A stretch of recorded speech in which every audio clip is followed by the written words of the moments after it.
राष्ट्रीय वीर बाल दिवसानिमित्त नवी दिल्लीत विज्ञान भवन इथे राष्ट्रपती द्रौपदी मुर्मू यांच्या हस्ते प्रधानमंत्री राष्ट्रीय बाल पुरस्कार प्रदान, महाराष्ट्राच्या अर्णव महर्षीचाही सन्मान, जेन झी आणि जेन अल्फा ही पिढी भारताला विकसित भारताच्या उद्दिष्टपूर्तीकडे घेऊन जाईल.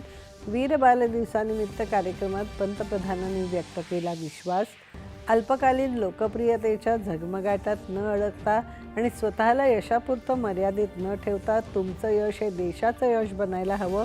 पंतप्रधान. देशातील सगळ्या सुरक्षा संस्थांनी सर्व दहशतवादी घटनांचं विश्लेषण करून आपल्या दहशतवाद विरोधी क्षमता आणखी वाढवाव्यात. केंद्रीय गृहमंत्री अमित शहा.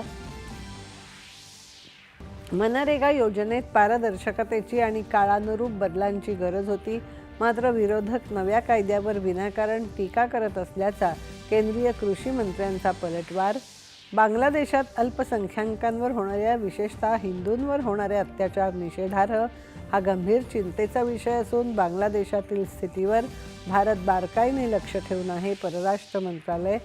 ठाकरे बंधूंना विशिष्ट लोकांचं लांगुलचालन करायचं असल्याची टीका करत देशप्रेमी आणि राष्ट्रवादी जनता त्यांना योग्य ते उत्तर देईल असा मुख्यमंत्री देवेंद्र फडणवीस यांचा घणाघात. मनसेचे माजी नेते प्रकाश महाजन यांचा शिवसेनेत प्रवेश, तर राष्ट्रवादी काँग्रेस शरद पवार पक्षाचे पुणे शहराध्यक्ष प्रशांत जगताप काँग्रेसमध्ये दाखल.